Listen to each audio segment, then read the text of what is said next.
Olá, pessoal, bom dia. Eu sou Yasmin, eu sou psicóloga clínica e sou mestranda no PPG de Psicologia e Saúde da UFSPA.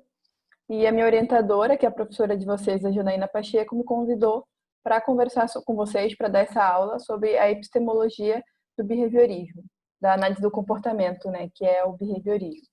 Então, eu vou trazer sobre esse caminho histórico e sobre as bases, as escolas que embasam o behaviorismo, certo?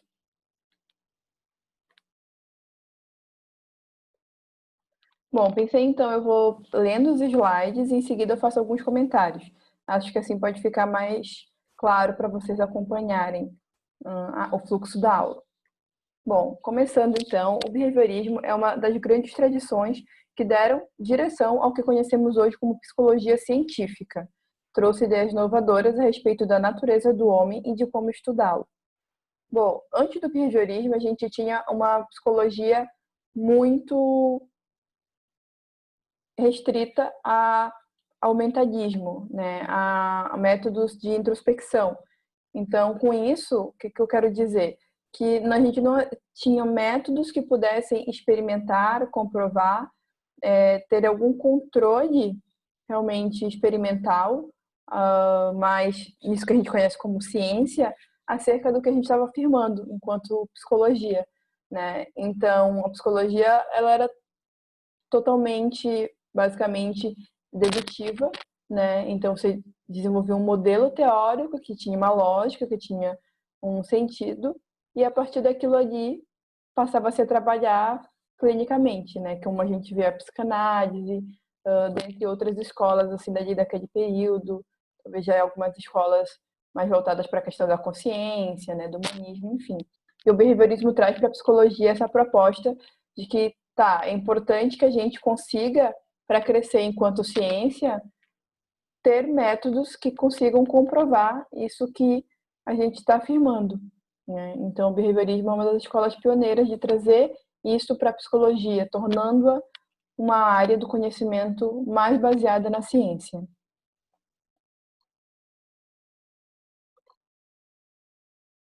E o behaviorismo ele tem dois pais, né, dois expoentes principais, que é o John Watson e o Skinner, né, e o Frederick Skinner. E cada um tem uma escola dentro do behaviorismo, que elas se diferenciam bastante, né? Apesar do Skinner ser aquele que dá seguimento aos estudos do Watson, ele se diferencia bastante. E hoje eu vou trazer cada uma dessas escolas numa ordem, assim, numa evolução histórica, para que a gente possa compreender o que constitui cada uma e o que é o behaviorismo hoje. Então, essa escola ela foi inicialmente inaugurada pelo John Watson e foi denominada como behaviorismo metodológico, e depois ela foi expandida pelo Skinner, que alargou enormemente os horizontes da investigação científica do comportamento, levando o behaviorismo do paradigma mecanicista ao paradigma contextualista, trazendo então o nome de behaviorismo radical a esse novo conhecimento.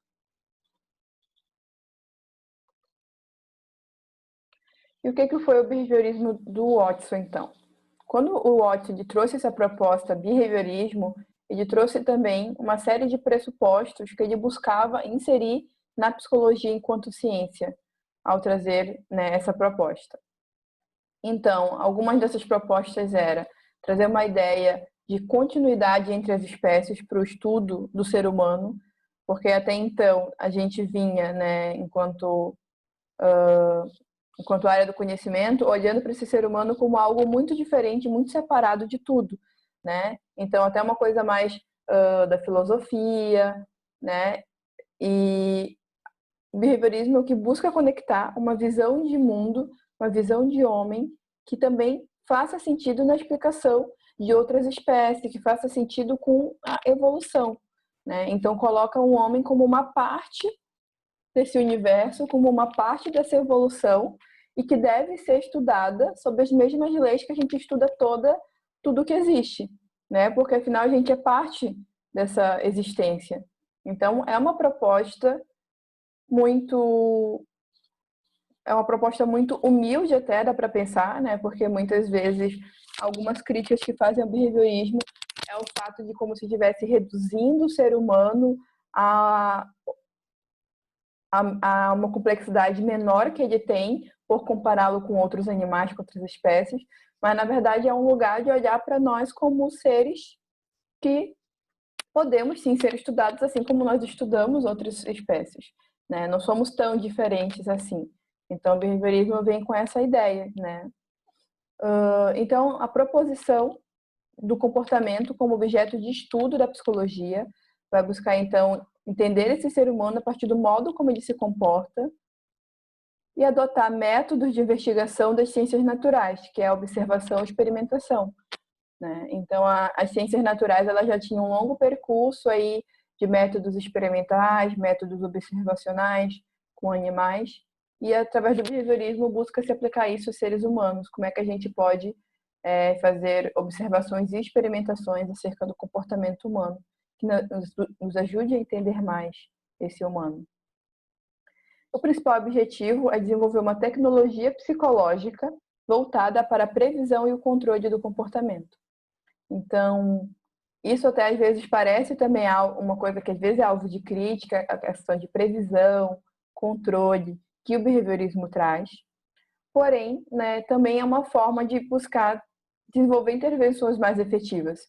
Se eu consigo entender o comportamento, se eu consigo entender o que leva pessoas a se comportarem de determinada forma, o que mantém com que elas continuem se comportando de determinada forma, eu consigo, então, desenvolver uma tecnologia psicológica que ajude essa pessoa à mudança, que ajude essa pessoa a se engajar em novos padrões de comportamentos, né? Por compreender o que está acontecendo ali. Então, é uma ideia então que traz a questão da importância de uma efetividade de uma intervenção que realmente possa predizer alguma mudança, algum controle acerca do comportamento.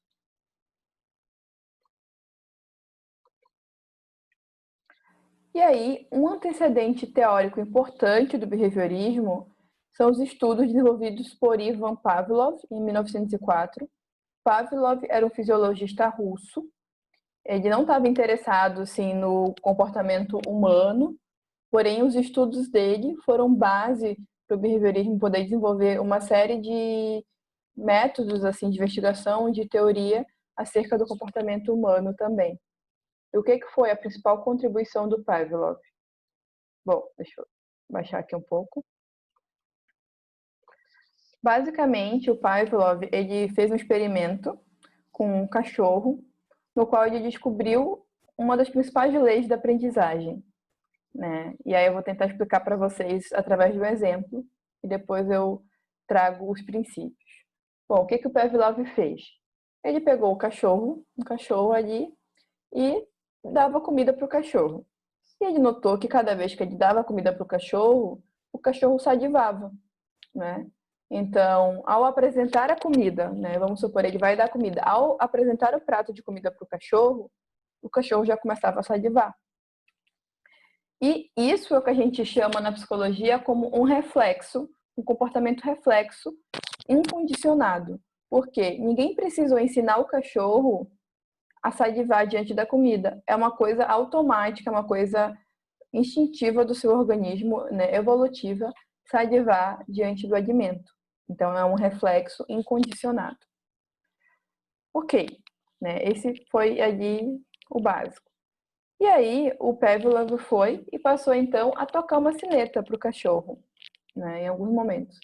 E a reação do cachorro diante da sineta era nada, basicamente, mas principalmente ele não salivava, né? Então o Pavlov tocava a sineta, o cachorro não salivava, porque afinal, na história evolutiva daquele animal, não teria por que salivar ao escutar o som de uma sineta, né?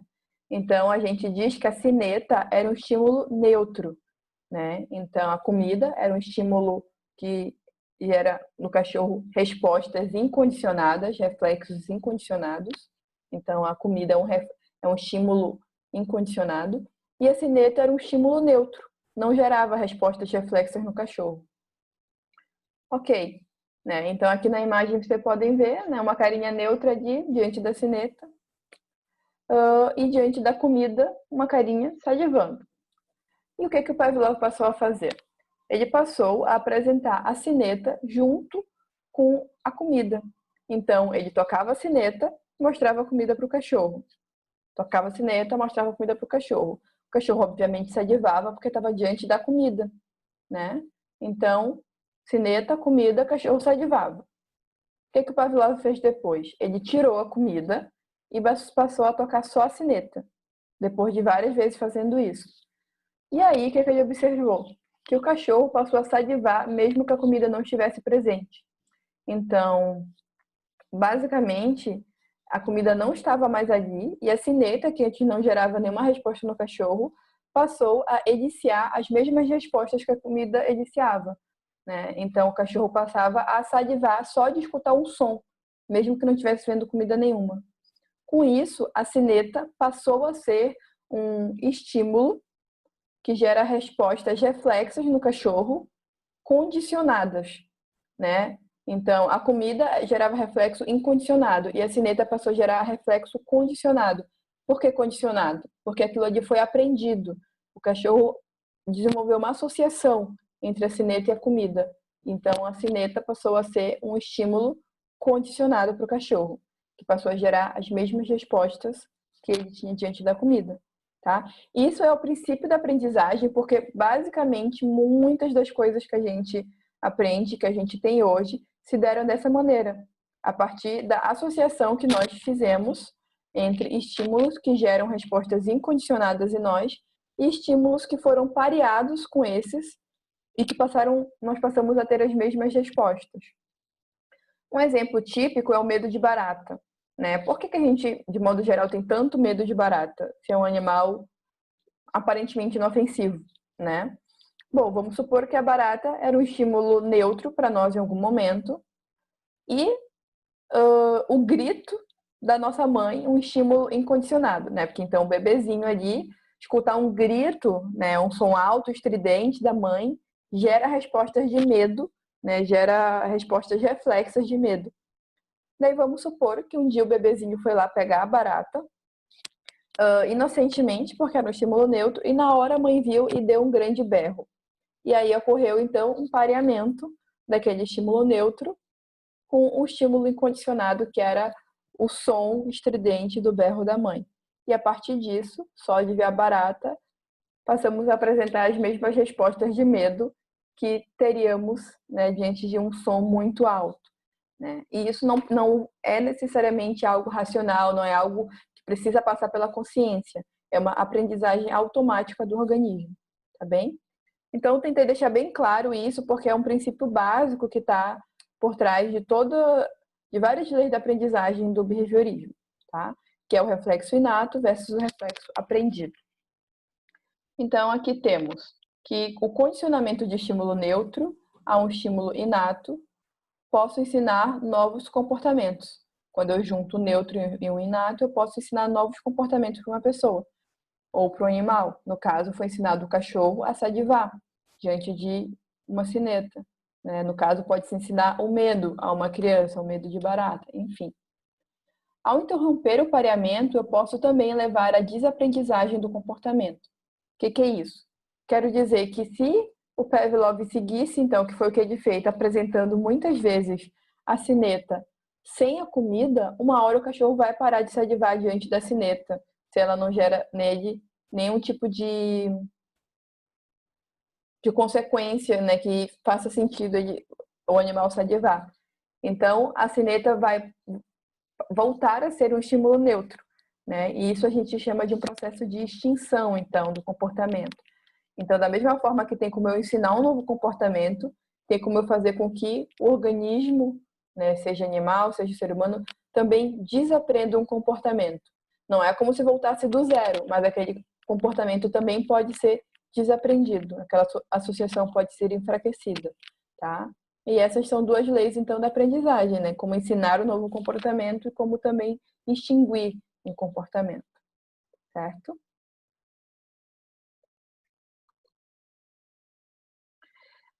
Só que aí, ao ter conhecimento desse processo da aprendizagem, o Pavlov, o Watson, desenvolveu o behaviorismo radical, buscando explicar todo o comportamento humano com base nessas leis, né? Então, ele queria dizer que absolutamente tudo que fazemos e tudo que aprendemos poderia ser explicado por leis do comportamento reflexo, né? Então, ele, sim, quis, né, reduzir a compreensão do ser humano à compreensão do comportamento reflexo. E aí eu vou trazer uma citação dele que busca expressar como ele vê o estudo do ser humano. A psicologia, como um behaviorista vê, constitui um ramo puramente experimental da ciência natural. Seu objetivo teórico é a previsão e o controle do comportamento. Em seu esforço para alcançar uma concepção unitária da resposta animal, o behaviorista não reconhece qualquer linha divisória entre o homem e o bruto. O comportamento humano, com todo o seu refinamento e complexidade, constitui apenas uma parte do programa completo da investigação do behaviorista. Bom, então, basicamente, né, o que o Watson traz aqui como premissa principal é olhar para o comportamento humano sobre as mesmas leis que a gente já compreendia o estudo de outros animais, ok?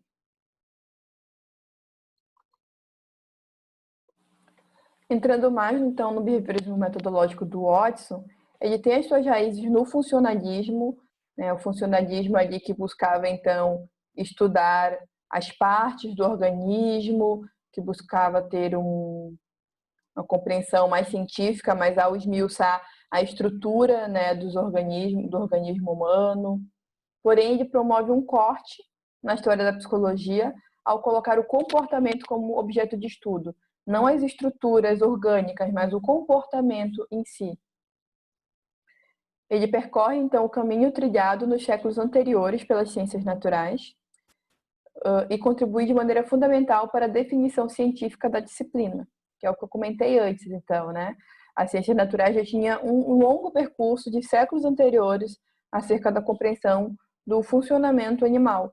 E aí o behaviorismo busca percorrer, né, rapidamente, buscar compreender como aplicar isso no estudo da psicologia humana, né, do comportamento relacionado ao sofrimento, às dores e a todos os processos emocionais, né, existentes também nos seres humanos.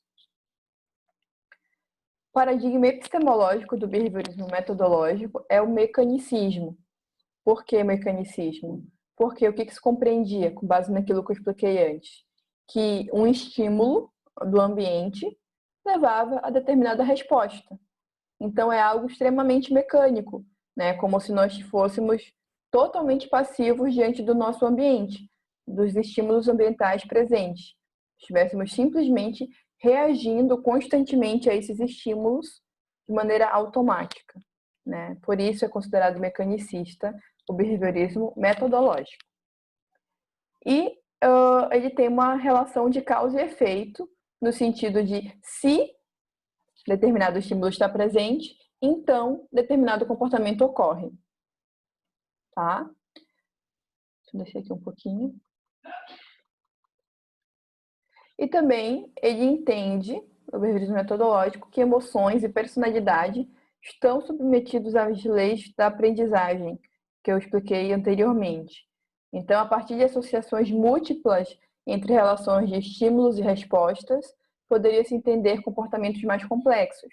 Então, a gente vai buscar aquela mesma lei da aprendizagem de ensinar um medo de barata ou de ensinar um cachorro a salivar diante de uma sineta, a gente vai buscar entender que essas mesmas associações, quando elas são múltiplas ao longo da vida, elas poderiam também explicar comportamentos mais complexos, como emoções, personalidade, né? E basicamente essa é a premissa. Já finalizando então a parte do behaviorismo metodológico de Watson, queria trazer que o comportamento como objeto de estudo da psicologia não iniciou por aí. Apesar de ser considerado o primeiro pai do behaviorismo, Watson não deu início à investigação do comportamento em psicologia. Uma década antes de seu manifesto, o comportamento animal já era estudado experimentalmente por pesquisadores que se ocupavam de questões até então consideradas afeitas ao campo psicológico. E foi o Thorndike que começou a estudar a aprendizagem em humanos e não humanos e formulou uma lei chamada de Lei do Efeito. E foi ele quem trouxe a necessidade de experimentos cruciais planejados cuidadosamente. Por que é importante a gente compreender também a influência do Thorndike? Porque o olhar do Thorndike se difere bastante do Watson, e apesar de ele ter vindo antes do Watson, a proposta do Skinner, que eu vou trazer daqui a pouco, ela vai muito mais na direção, né, na lógica trazida pelo Thorndike do que pela lógica do próprio Watson. E o que é a lei do efeito? A lei do efeito, ela antecipava uma das principais realizações da ciência do comportamento ao longo do século XX, que foi a superação do mecanicismo, dessa coisa estímulo-resposta, causa e efeito, e a elaboração do selecionismo como modo causal e explicativo do comportamento. Eu já vou explicar melhor o que é o selecionismo para vocês entenderem, mas basicamente a lei do efeito, ela trazia a lógica de que quanto maior a satisfação ou o desconforto do organismo, maior o fortalecimento ou o enfraquecimento de um vínculo. Por exemplo, buscava compreender que quando um animal, quando um ser, um organismo emitia determinado comportamento, o que acontecia a partir daquele comportamento, se gerava satisfação ou desconforto, fortalecia ou enfraquecia a chance do organismo voltar a emitir aquele comportamento diante de determinado estímulo. Por exemplo, se aquela questão ali do exemplo do cachorro, né? Se então, quando o cachorro escutasse o som da sineta, ele salivasse e não fosse apresentada a comida, isso não geraria nenhuma resposta de prazer, nenhuma resposta de satisfação naquele organismo. Então, a tendência seria o enfraquecimento daquele vínculo, tá? Por outro lado, quando a comida era apresentada junto com a sineta, a associação, né, entre a satisfação e o som da sineta era fortalecido. Então, havia um fortalecimento do vínculo. O olhar para isso já traz uma diferença, porque a gente já está olhando mais para a consequência também que aquele comportamento gera. Então, a gente não está olhando só para o que vem antes, a gente está olhando para o que vem depois, né? Então, o impacto que tem aquela relação, aquele alimento naquele organismo, como uma questão super importante para entender a continuidade ou a extinção de certo comportamento, né? E a lei do efeito já vai olhar para isso, então, né? Que não foi enfatizado no behaviorismo metodológico de Watson.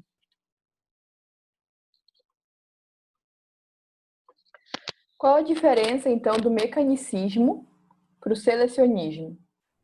Vou ler aqui.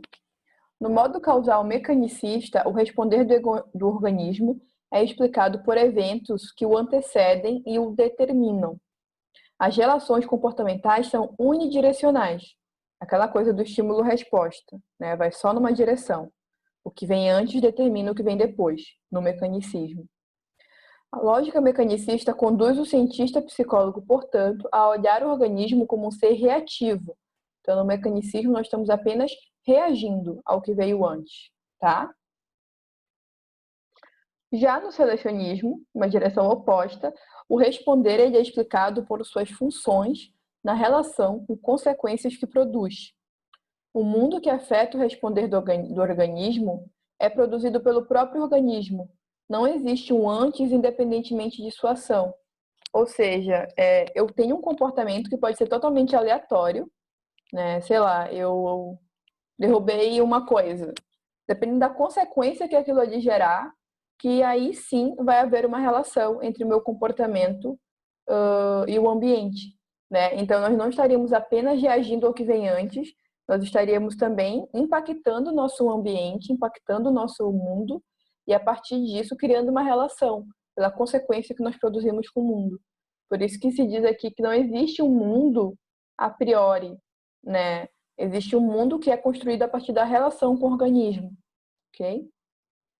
Que está relacionado à ação, ele não é independente da ação do sujeito. Então, isso já traz muito mais uma lógica de que nós também podemos impactar nosso ambiente, nós podemos mudar o nosso ambiente, nós também podemos controlar o nosso ambiente, diferente do mecanicismo que nós estamos apenas sendo controlados, tá? Bom, continuando aqui, por outro lado, mudanças ambientais produzidas pelo responder de um organismo afetam suas ações futuras, aumentando ou diminuindo a probabilidade da resposta voltar a ocorrer, visto que é parte de um contexto mais amplo de variáveis relevantes. O que o autor quer dizer com isso? Que quando eu faço alguma coisa, as consequências que eu produzo afetam as chances de eu ter ações futuras como essa mais uma vez.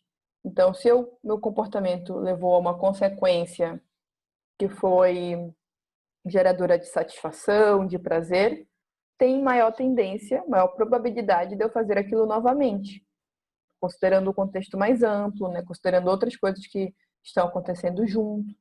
E se meu comportamento gerou alguma consequência que foi aversiva, tem menor chance de eu me comportar daquela maneira novamente, menor probabilidade.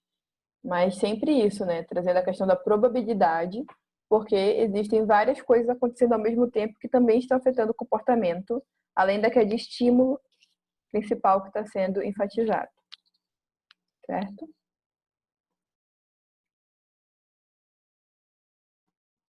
E aí a gente entra no behaviorismo,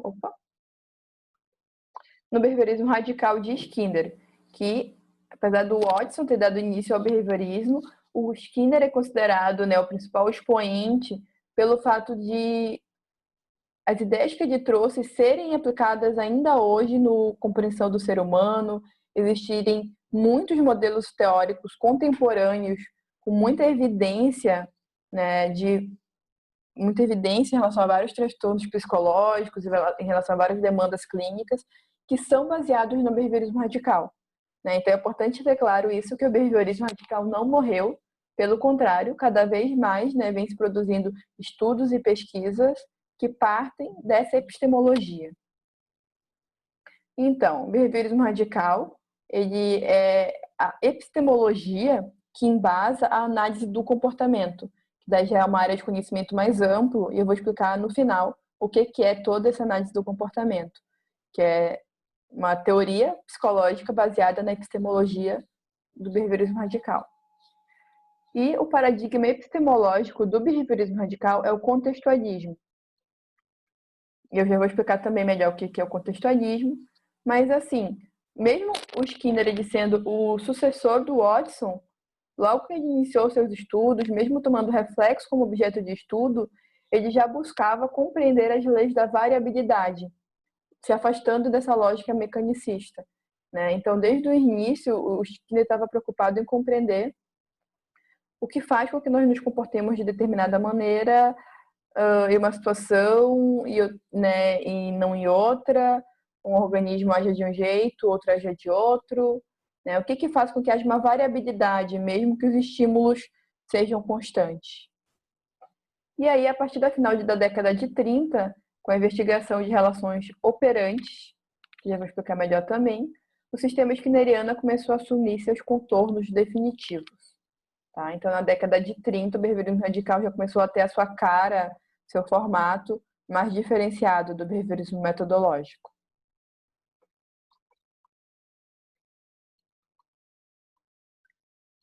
Tá, então nessa citação aqui, eu consigo trazer para vocês, resumidamente, o que é o contextualismo. Eu vou ler então e depois a gente comenta. O contextualismo ele considera que o evento só pode ser conhecido dentro do contexto do qual é função. A metáfora raiz é o ato como um evento histórico. Para a psicologia, isso implica que os fenômenos estudados são sempre imersos em dinâmicas temporais, materiais, sociais, culturais, familiares e outros. Tipicamente são investigadas interações bidirecionais em detrimento de mecanismos de causa e efeito lineares. Observam-se irregularidades nas relações entre variáveis e, a partir disto, induzem-se princípios que regam esta interação. O critério de verdade é a pragmática, isso é, quando o conhecimento permite ação, ele é válido.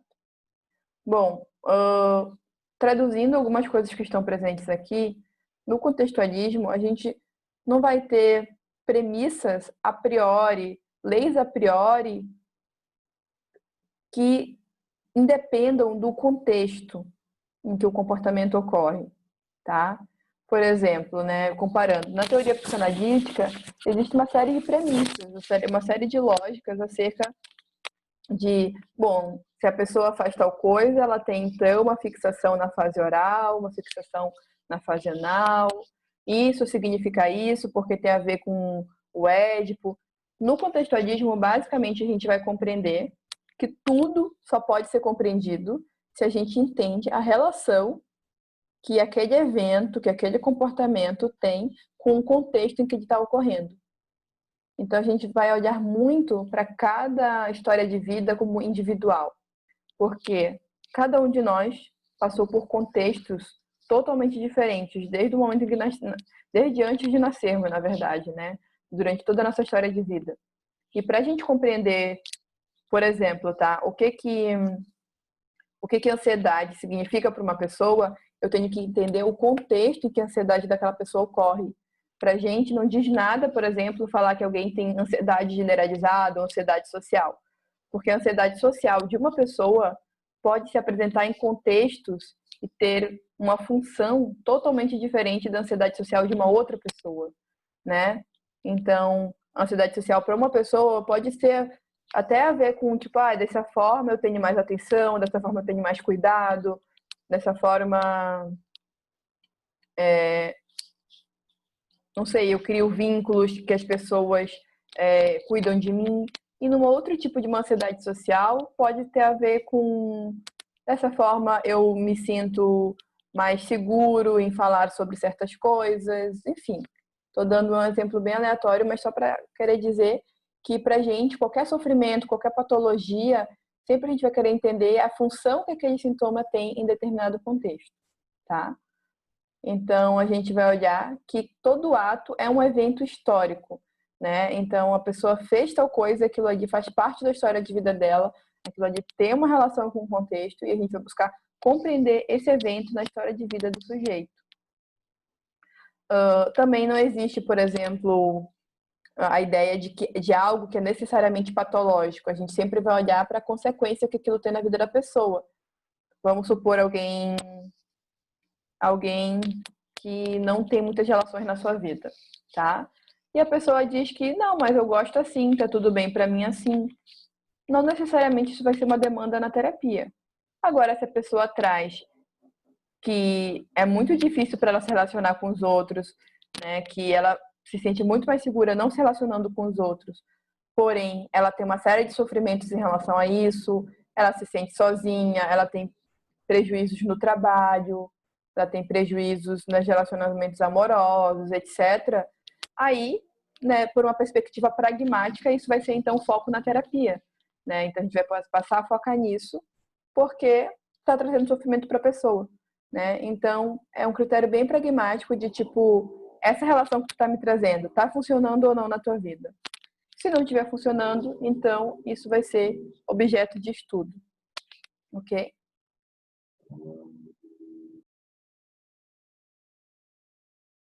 Bom, seguindo então. E no behaviorismo radical, vai mudar também a forma como se compreende comportamento. Enquanto no anterior, no behaviorismo metodológico, o comportamento era entendido como uma reação do organismo a um estímulo anterior, no behaviorismo radical, o comportamento passa a ser entendido como interação do organismo com o ambiente. Então, quando a gente fala que estuda o comportamento dentro do behaviorismo radical, a gente quer dizer que a gente está estudando a interação, a troca do organismo com o ambiente. Ou seja, dentro dessa frase aqui do Skinner, que é uma frase clássica que behavioristas radicais sempre trazem para poder mostrar que não é mecanicista, o Skinner diz o seguinte: os homens agem sobre o mundo e o modificam, e por sua vez são modificados pelas consequências de sua ação. Ou seja, o organismo é ativo, ele não é passivo diante dos estímulos, né? Ele está agindo, está alterando o mundo, está alterando o seu ambiente, e as consequências que o próprio comportamento gera no ambiente tendem a modificar a própria ação, tendem, né, a fazer com que aquele organismo haja mais de determinada maneira ou de outra, né? Então, impactando o seu ambiente e sendo impactado pelo mesmo. A visão é muito de troca, muito de interação constante. Por isso que no behaviorismo radical, não dá para dizer que o foco é no externo, quando se pensa no externo, algo que está além de nós. Quando a gente fala que o foco é no externo, é porque o foco é no que acontece no espaço, na interação entre o organismo e o seu ambiente, a consequência, né? O foco não é interno, porque a gente não vai ficar estudando o que está dentro da pessoa sem buscar olhar para essa relação com o que está fora. Por isso que é uma abordagem que a gente diz que é externalista, mas porque está olhando para essa relação que acontece, está olhando para o entre, basicamente. Então, aqui nessa imagem, né, ilustra a troca do organismo com o ambiente. Então, vamos supor, né, uma pessoa, né, vamos supor, uma garotinha, ela passa a usar uma roupa de girl power, e o seu ambiente vai e reforça esse comportamento dela, né? Então, a sua família, outras mulheres, etc., reage àquilo de uma maneira a dar atenção, a fazer comentários encorajadores, e isso aumenta a chance da pessoa fazer isso outras vezes. À medida que a garotinha faz isso outras vezes, ela recebe ainda mais atenção, mais reforço, e isso também vai impactando o seu ambiente, vai fazendo com que seu ambiente também possa ter outros comportamentos relacionados a isso, pode fazer com que outras pessoas também passem a ter comportamentos relacionados ao empoderamento, ela pode vir a ser modelo para outras colegas suas de classe, enfim. É só um exemplo para trazer o quanto que práticas culturais, práticas familiares, práticas de uma sociedade, muitas vezes são alteradas a partir dessa relação que nós estabelecemos com o nosso ambiente, tá bem? Por isso que é bem diferente do que às vezes a gente pensa que o comportamentalismo, essa visão de mundo, coloca o sujeito numa postura contra a mudança, uma postura que seria mais contrária a algum tipo de revolução, por exemplo, algum tipo de postura mais de questionar ou de mudar práticas culturais, né? Muitas vezes as pessoas associam comportamentalismo a práticas disciplinatórias, mas na verdade a ciência do comportamento vai buscar entender as leis que regem o comportamento para usar isso em alguma direção, né? E o behaviorismo radical traz muito essa direção de a gente poder tornar o nosso ambiente um ambiente na qual a gente experimente maior contato com estímulos que nos reforçam positivamente. É uma coisa para uma outra aula, né? Mas basicamente de nós termos uma vida que seja reforçadora para nós. Então, nunca vai ser no sentido de disciplinar a pessoa para viver como se fosse adestrada, e sim da pessoa se apropriar do seu próprio ambiente e ter mais controle a respeito desse ambiente, no sentido de ter uma vida que seja melhor para ela. Bom, então a ênfase do behaviorismo radical é no comportamento operante. Quando a gente fala em comportamento operante, é porque é o comportamento que opera, tá? É o comportamento que opera no ambiente, que atua no ambiente. Sempre que eu falar em operante, estamos falando nesse comportamento que opera, que atua. E quando eu falar em comportamento respondente, como vocês verem isso na literatura da análise do comportamento, a gente está falando daquele comportamento mais reflexo, que eu falei no início. Então, o behaviorismo metodológico focava no comportamento respondente, que é o comportamento que simplesmente responde ao ambiente, reage ao ambiente de um modo automático, enquanto que no behaviorismo radical a ênfase maior é no comportamento que opera no ambiente, que atua, ok? E o behaviorismo radical adota o modelo de seleção por consequências, que é algo que eu já trouxe antes, né, que o Thorndike já trazia essa visão do selecionismo, e o behaviorismo implementa isso também, que é a gente compreender que o nosso comportamento é selecionado com base nas consequências que a gente produz, tá? E isso tem muita influência da seleção natural do Darwin, porque o Darwin basicamente traz na seleção natural que As espécies são selecionadas, né, características, enfim, são selecionadas a partir da consequência evolutiva, né? Então, características, etc., práticas que são mais adaptativas para a sobrevivência, tendem a se manter ao longo do tempo, ao longo das eras, enfim. E o behaviorismo radical vai adotar isso, mas numa esfera mais micro. Ao invés de ser essa coisa ao longo do tempo da evolução, essa mesma lógica se aplica a situações, né? As situações do dia a dia, a cada interação nossa. A gente tende também a manter práticas que são mais adaptativas também para a nossa sobrevivência. Ok? E aí, o objeto de estudo da análise do comportamento, como eu falei antes, é a interação organismo e ambiente.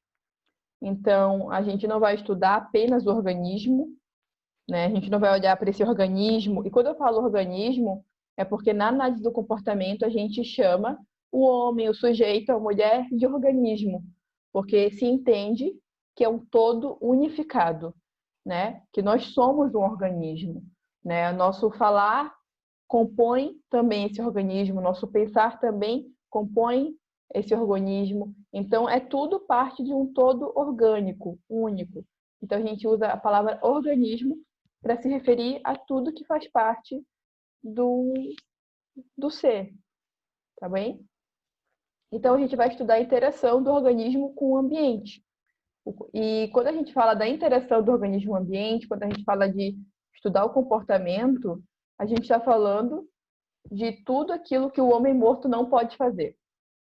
Por que isso, né? Porque quando a gente pensa em comportamento na sociedade, muitas vezes a gente está pensando em coisas que não são verbais. A gente está pensando em ações, né? Então, talvez quando eu falo de comportamento, vocês pensem que a gente está falando que a análise do comportamento estuda apenas as ações. Porém, falar também é um comportamento, né? Sentir também é um comportamento. Pensar também é um comportamento. Na análise do comportamento, tudo é o comportamento. Por isso que essa frase, comportamento é tudo que um homem morto não pode fazer. Todo o resto é comportar-se. O que muda é que alguns comportamentos não são acessíveis a um observador externo. São acessíveis apenas àquela pessoa que experimenta, porque eles acontecem abaixo da pele.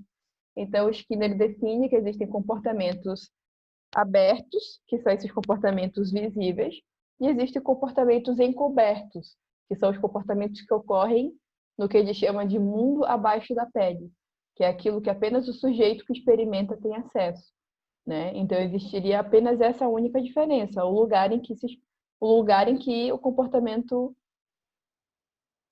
ocorre, né? E o acesso a isso, ok? Então, quando a gente fala que o behaviorismo estuda o comportamento, o behaviorismo então estuda tudo aquilo que o homem morto não pode fazer, certo? E o comportamento ele não ocorre no vácuo, a gente vai sempre partir dessa premissa, porque muitas vezes as pessoas pensam assim, eu fiz isso do nada, eu fiz isso sem motivo, ou isso é uma coisa só minha, é uma coisa que é interna minha, mas a gente vai entender que todo comportamento ocorre em algum contexto. Todo comportamento ocorre em alguma situação. Nada é do nada, nada é no vácuo. Então, se o fulano fez aquilo naquele momento, tem alguma coisa daquele contexto que, de alguma forma, foi um gatilho, evocou, iniciou aquele comportamento, né? Tem uma história de vida aí que levou ele a desenvolver aquele comportamento, tem uma coisa do contexto atual que fez ele emitir aquele comportamento, tem uma coisa do contexto atual que faz com que ele se mantenha agindo desse jeito em certas situações desse tipo. Então a gente vai sempre tentar olhar, tá, o que está acontecendo nessa situação, o que aconteceu ao longo da história, o que acontece logo após que o sujeito faz isso, para entender essa relação. E o foco é no contexto e não no comportamento isolado, né? Que é basicamente isso que eu estou dizendo. Então, eu trouxe essa citação dos criadores de uma terapia baseada na análise do comportamento, que é o Collenberg et Tsai, em que eles dizem: tire algo de seu contexto e ele perderá o seu significado. Para a gente, nada faz sentido se a gente não souber o contexto em que ocorre. Então, aquela frase depende, depende, faz muito sentido, e para a gente vai ser sempre Depende em que contexto isso ocorreu, tá? Eu trouxe aqui alguns exemplos em imagens para poder ilustrar isso. Por exemplo, uma pessoa usar máscara na rua, a gente não conseguiria, isso não faria nenhum sentido se não fosse o contexto em que a gente vive agora, né? Se a gente visse alguém usando máscara na rua antes, pensaria, a pessoa está com alguma doença muito séria, contagiosa, ou então a pessoa é muito neurada, preocupada, ou então está fantasiada para alguma coisa. E hoje em dia, se a gente vê alguém sem máscara na rua, a gente já tende a ter uma reação contrária, né? De julgamento, de se afastar, né? Talvez até de medo. Então, é um comportamento que passa a ter uma nova cara, um novo sentido, uma nova função, por causa do contexto atual em que a gente está vivendo. Um outro exemplo que eu botei ali, né, de duas mulheres num ato de militância, foi para trazer também a questão do termo, por exemplo, a marcha das vadias, né? Que vadia é um termo muitas vezes usado pela sociedade para se referir de uma forma pejorativa às mulheres, a práticas que mulheres possam fazer que são associadas de modo pejorativo, né? E dado esse nome de vadia. Então, num contexto vadia, uma mulher escutar isso é algo pejorativo. Porém, da feita que se pega essa palavra e coloca no contexto de militância, a marcha das vadias, isso passa a ter um novo sentido. É a mesma palavra, numa mesma cultura mais ampla, mas naquele contexto específico, marcha das vadias, essa palavra tem a ver com empoderamento, tem a ver com resistência, com militância, com luta. Então, ganha um novo contexto, tá bem? Só para trazer essa questão, né, esses exemplos sobre a importância do contexto para a compreensão de tudo, de todos os eventos. Seguindo, então, né, na análise do comportamento do behaviorismo radical, a gente também tem uma visão funcionalista, interacionista acerca dos fenômenos. Tudo assim está relacionado, né, com coisas que eu já trouxe, mas para poder enfatizar cada partezinha, vou retomando. A consequência do comportamento determina a probabilidade do comportamento voltar a ocorrer no futuro. Então, dependendo da consequência, tem maior ou menor chance daquele comportamento voltar a ocorrer. Então, a gente sempre vai olhar, né, nos diferentes contextos em que o behaviorismo radical se aplica, a gente sempre vai tentar entender as consequências que os comportamentos geram, que as práticas geram, para poder saber a probabilidade daquilo voltar a ocorrer ou não no futuro. E o comportamento só pode ser compreendido se considerada a interação do ambiente com esse organismo, reiterando isso, né, de que o comportamento ele nunca pode ser visto isolado, sempre a gente vai olhar esse fluxo, ele fez isso e quando aconteceu isso, levou a isso, e aí ele foi e fez isso, e sempre tentar entender essa cadeia, essa troca. E uma coisa muito importante, né, que daí eu vou dar ênfase aqui, é que para a gente tem muita diferença a forma como o comportamento se aparece e a função que ele tem. A forma do comportamento a gente chama de topografia. Por exemplo, eu beber um copo d'água é uma topografia de comportamento. Topografia, pegar um copo e beber água, tá? A função do meu comportamento é aliviar a minha sede, tá? Então, na análise do comportamento, no behaviorismo radical, a gente sempre vai tentar focar mais na função dos comportamentos. Por quê? Porque uma pessoa pode fazer diferentes topografias, né? Eu posso pegar um copo d'água, eu posso tomar de um canudinho, eu posso comer uma fruta, eu posso fazer diferentes coisas e todas essas coisas teriam a mesma função, aliviar a minha sede. E a gente vai entender que com as pessoas, de modo geral, também isso pode acontecer. Uma pessoa pode falar que vai se matar, uma pessoa pode se cortar, uma pessoa pode dormir, uma pessoa pode tomar muita medicação, uma pessoa pode comer muito, e tudo isso tem a mesma função, que pode ser aliviar uma dor, aliviar uma ansiedade, né? Então são muitos comportamentos diferentes que têm a mesma função, aliviar uma ansiedade ou uma dor. E a gente vai achar mais importante entender a função comum de vários comportamentos, mais do que ficar focando em cada comportamentozinho, tá bem? Por isso que, mais uma vez, não é uma abordagem mecanicista. A gente não foca na forma em si, A gente não foca, né, no sintoma. Pelo contrário, a gente foca na função que o sintoma tem na vida da pessoa, né? Se a pessoa faz isso, isso tem alguma função na vida dela, né? É por isso que não vai adiantar a gente só tentar tirar o sintoma, se ele cumpre uma função importante. Não vai adiantar eu fazer com que uma pessoa pare de usar alguma substância se aquilo ali tem uma função de alívio na vida dela em relação a alguma coisa maior. Pode ser que ela deixe de usar a substância e passe a jogar de um modo compulsivo, né? Então, a gente sempre vai tentar olhar para a função e manejar essa função, que outro tipo de coisa pode cumprir uma função que supra essa da vida da pessoa e ela tenha uma vida mais saudável, tá bem? E a gente vai entender que o sujeito também é parte do seu ambiente. Então, sempre que a gente fala o ambiente determina o organismo, quando a gente fala isso no behaviorismo radical, a pessoa também é parte do ambiente. Ela também é ambiente para ela. Então, a gente nunca coloca o sujeito de fora do seu ambiente. É a partir da ação dele, num contexto, que algo passa a ser ambiente para ele. Tá bem?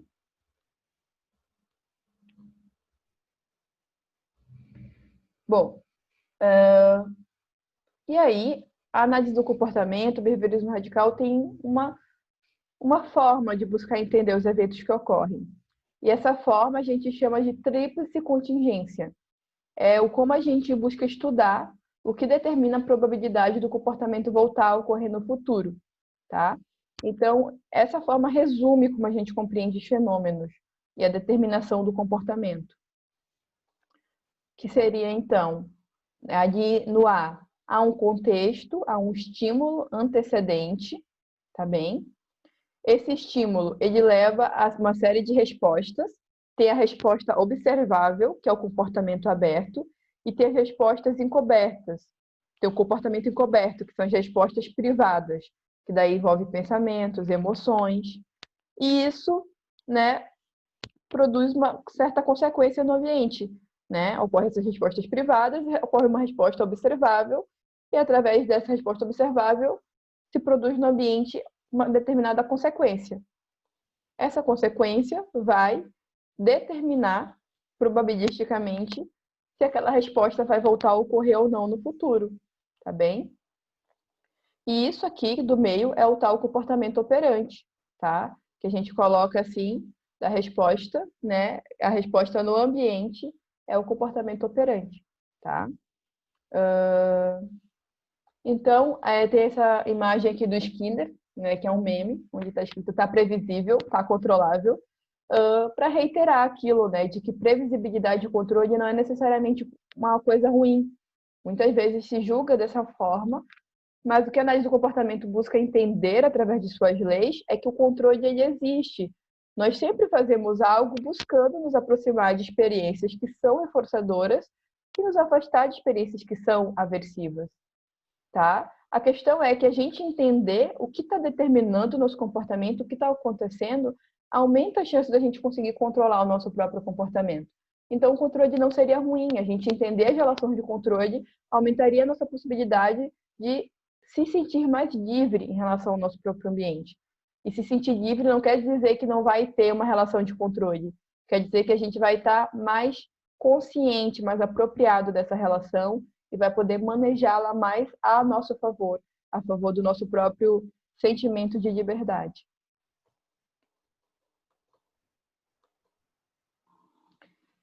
E, na análise do comportamento, nós compreendemos que existem 3 níveis de determinação do comportamento. 3 coisas que fazem com que nossos comportamentos sejam selecionados no nosso ambiente, tá? Esses 3 níveis, eles são o nível filogenético. O nível filogenético é o nível mais biológico, mais relacionados à herança da nossa espécie. Então, nós temos comportamentos que são selecionados porque fazem parte de ser Homo sapiens, faz parte da nossa espécie. Comportamentos inatos, comportamentos reflexos, tá bem? Características da nossa espécie. Por exemplo, uma característica da nossa espécie, do ser humano, é a necessidade de contato social. A nossa espécie é uma espécie que evolutivamente cresceu enquanto grupo, né? Enquanto uma organização grupal. Nós não temos muitas habilidades de sobrevivência em termos físicos, não temos muitas garras, não temos muitos pelos, porém, nós, através do grupo, através dessa organização grupal, da linguagem, conseguimos nos organizar e dominar toda a natureza a nosso favor, né? Então, faz parte da nossa espécie a necessidade de afiliação, né, ao outro, por exemplo, tá bem? Fora isso, comportamentos inatos, como salivar diante de comida, suar, né, diante do calor, ter respostas relacionadas a medo diante de um estímulo, né, que sinalize perigo, enfim. O segundo nível, esse é o primeiro nível, né? E aí o segundo nível de seleção do comportamento, de determinação do comportamento, é o nível ontogenético.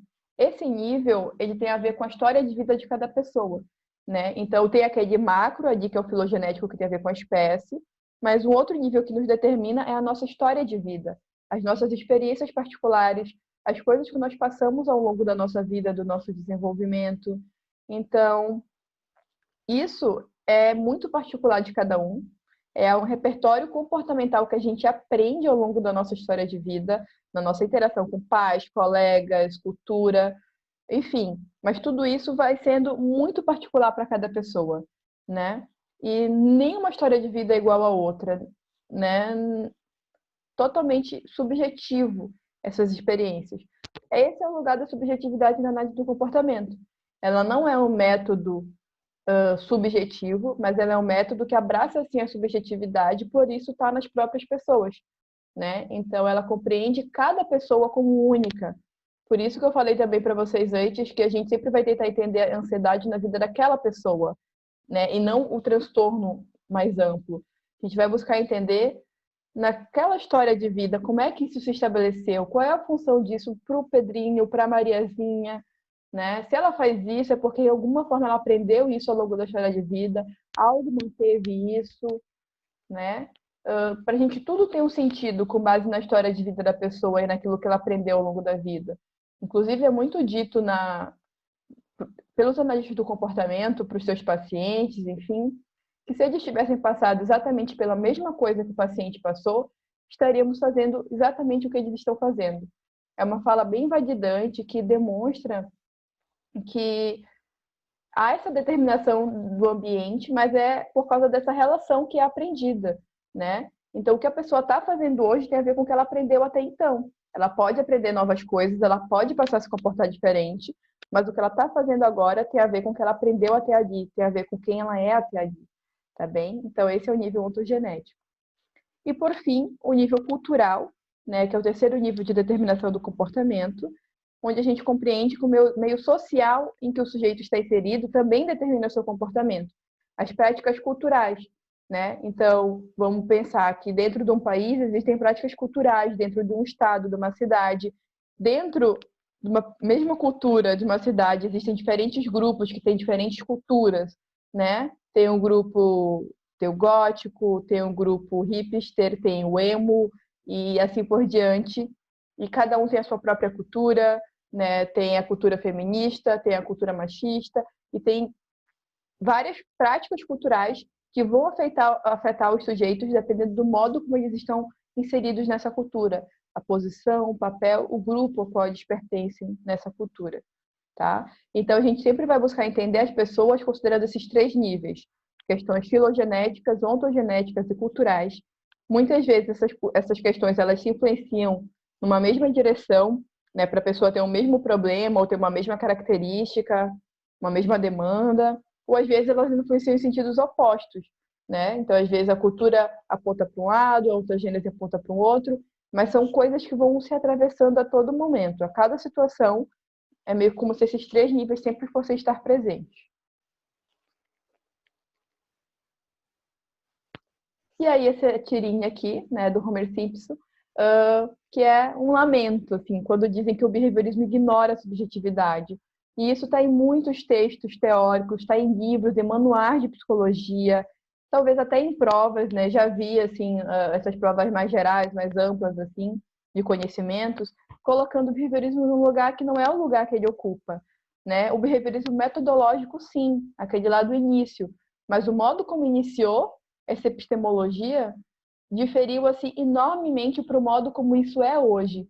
Então, é muito errado falar que o behaviorismo ignora a subjetividade, é errado falar que o behaviorismo é mecanicista, né? É errado falar que ele ignora sentimentos, pensamentos, que não lida com questões complexas, que é limitado para lidar com questões humanas, questões psicológicas. Muito pelo contrário, o que eu estou mostrando para vocês aqui é o quanto que essa epistemologia foi sendo desenvolvida para buscar entender o ser humano, o comportamento na sua raiz. E até uma metáfora que é usada por um autor da análise do comportamento é de que o behaviorismo radical é aquele que vai na raiz do comportamento. E a raiz, se a gente pensar numa planta, é aquela parte que não é visível, que não está para fora, mas que ainda assim a compõe. Ou seja, a gente também engloba pensamentos, sentimentos, também engloba aspectos dos seres humanos que não estão visíveis a todos os observadores, mas que compõem aquela pessoa.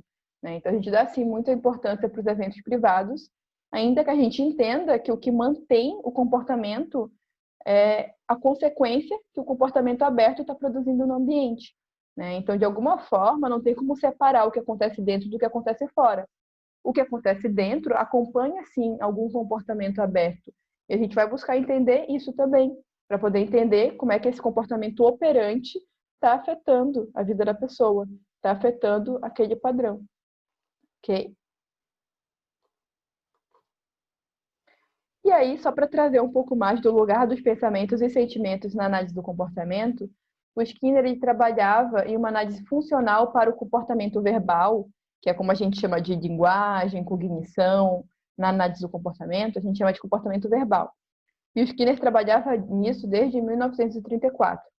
Porém, Comportamento Verbal, o livro do Skinner, foi publicado somente em 57. E apenas na década de 80 que os analistas do comportamento começaram a se dedicar a programas de pesquisa sobre o comportamento verbal. O que acontece? Não é que o behaviorismo radical e a análise do comportamento sejam limitados. Acontece que ele se mostrou muito efetivo para lidar com comportamentos relacionados a demandas não verbais, como, por exemplo, autismo, outros casos assim da época que não envolvia a necessidade de abranger esse lado verbal. O behaviorismo radical foi se mostrando já muito efetivo em lidar com essas demandas, né? O behaviorismo de modo geral. Então, os analistas do comportamento cresceram muito nesse sentido, né? Foram também muito para o laboratório, para análises experimentais com animais, para tentar entender princípios do comportamento operante, do comportamento respondente. Porém, deixaram de ocupar um espaço que o Skinner pensava assim, que a proposta da teoria já abrangia, né? Mas esse espaço não foi sendo ocupado na sociedade em termos aplicados, né? Então, quando os analistas do comportamento passaram a se dedicar de uma forma mais aplicada ao comportamento verbal, esse espaço já era ocupado pelos cognitivistas, né? Então, o cognitivismo, trazido ali pelo Beck, né, pelo Ellis, já estava se ocupando desse tema 2 décadas antes, inclusive apoiado em modelos de investigação e intervenção originalmente comportamentais, e se tornara dominante no cenário acadêmico e profissional da psicologia norte-americana, né? Então, atualmente, a tarefa de tratar os eventos privados numa perspectiva não mentalista, que é a da análise do comportamento, ela é trazida de volta para essa área do conhecimento. E para o behaviorista moderno, sentir, agir, pensar e imaginar são igualmente produtos da história de interação entre o indivíduo e seus contextos, materiais, verbais, sociais. Então, sentir deve sim ser estudado como um comportamento, tá bem? E a linguagem na análise do comportamento, só para dar uma ênfase maior, mas assim como o sentimento, né, a gente entende como eventos privados, e para vocês entenderem a proposta do Skinner a respeito da linguagem, né, eu vou trazer essa citação do Tourinho, que ele diz: a proposta de Skinner subverte radicalmente muitas concepções tradicionais sobre a linguagem. No lugar de algo armazenado, a linguagem é comportamento, comportamento verbal. No lugar de ideias ou imagens mentais, os significados encontram-se nas contingências de reforço. No lugar de representar uma realidade independente, nossos conceitos definem modos particulares de interação com parcelas da realidade. No caso, a gente coloca a linguagem como um comportamento verbal algo que é aprendido através dos 3 níveis de seleção, uma questão filogenética, uma questão ontogenética e uma questão cultural. E isso compõe o comportamento, não é algo que está separado, a gente não entende a linguagem como algo armazenado, né, em algum lugar desse ser humano. A gente compreende que a linguagem ela é um comportamento como qualquer outro, tá? E que pode ser entendido pelas mesmas leis que os outros comportamentos, tá bem? E aí, atualmente, mas claro, é muito mais complexo, né, quando a gente entra na questão da linguagem. Compreender a linguagem é, sim, sempre algo mais complexo em qualquer teoria psicológica. Sempre que vai para o ramo de entender a linguagem, sempre aumenta, assim, a complexidade, pelo número de associações que compõem a linguagem. Então, existe, dentro dessa perspectiva do behaviorismo radical, teorias específicas desenvolvidas para testar experimentalmente, para estudar a linguagem numa perspectiva do comportamento verbal de Skinner.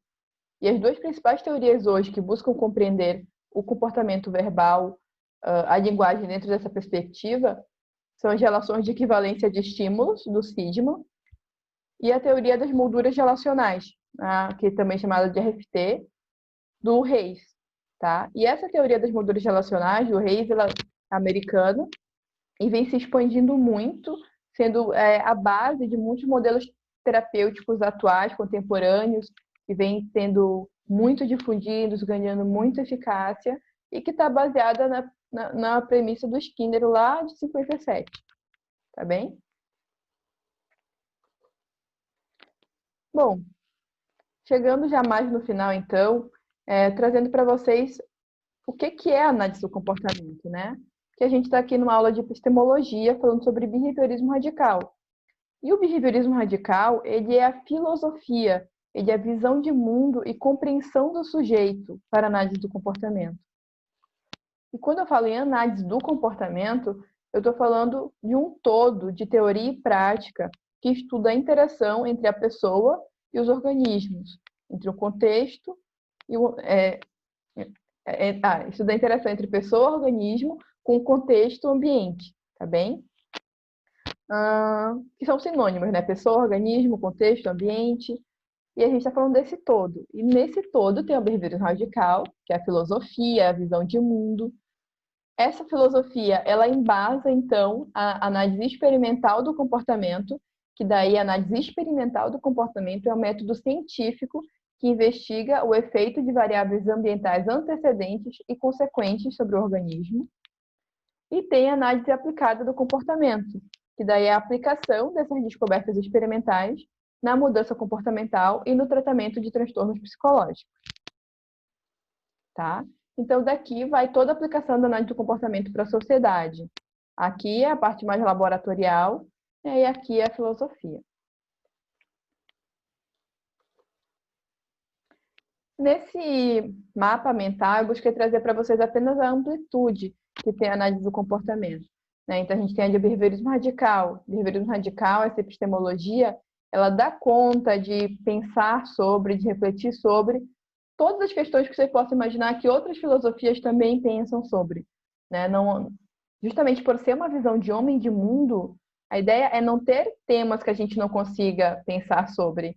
Se tem algo que não foi abordado, a gente vai buscar pegar essa epistemologia, pensar sobre isso e ver como é que a gente pode explicar isso então. Né? A ideia é conseguir abranger todos os aspectos relevantes do ser humano, né? Dessa cultura que a gente vive.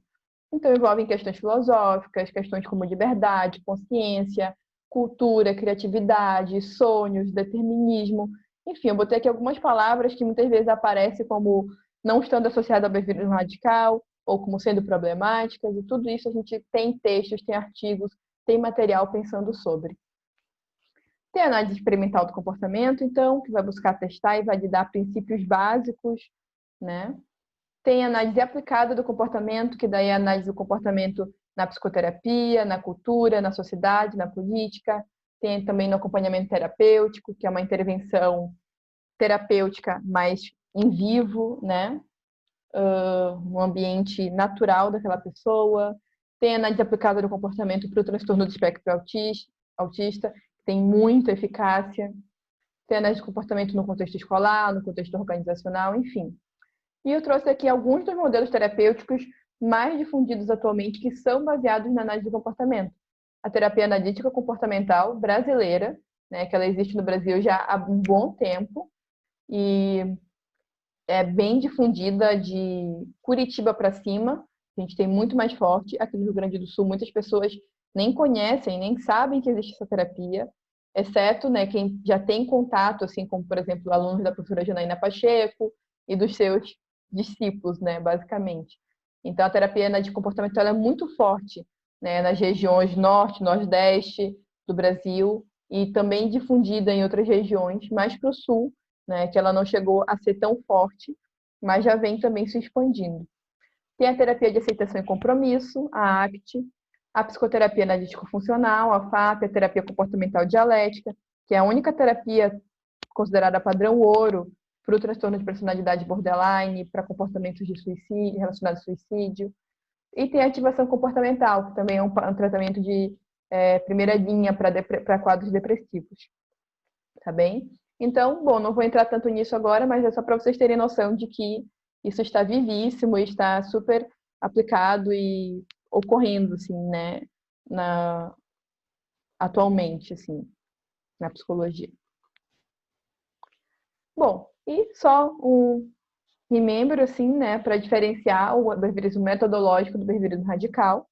No behaviorismo metodológico do Watson, ele é mecanicista, ele prioriza o método, ele estuda comportamentos observáveis e o comportamento é a resposta do indivíduo, simplesmente. Então, ele é estímulo-resposta.